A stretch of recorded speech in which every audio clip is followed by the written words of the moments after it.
اللہ علیہ وآلہ وسلم جب میں قیامت کے احوال کو پڑھتا ہوں اور جہنم کی باتوں کو پڑھتا ہوں تو مجھے رونا بھی آتا ہے اور میری یہ حالت ہو جاتی ہے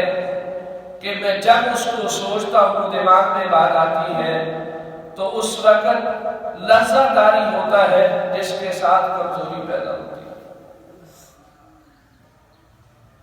اگر جہنم کے عذابات کو پڑھا جائے تو انسان کی زندگی سمجھ سکتی ہے۔ اگر کوئی یہ کہے کہ میرے سے ہر وقت گناہ ہی ہوتے رہتے ہیں، اس کو یہ نہیں کہنا چاہیے بلکہ اس کو چاہیے کہ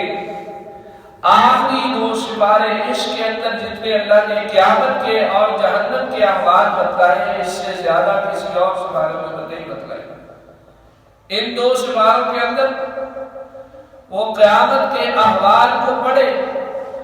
اور جہنم کی باتوں کو پڑھے، اس کو اللہ رب العالمین کے بتلائے ہوئے یہ کام، یہ باتیں اس کے ذہن کو صاف کر دے گی اور وہ دنیا کے خیالات سے کٹ جائے گا،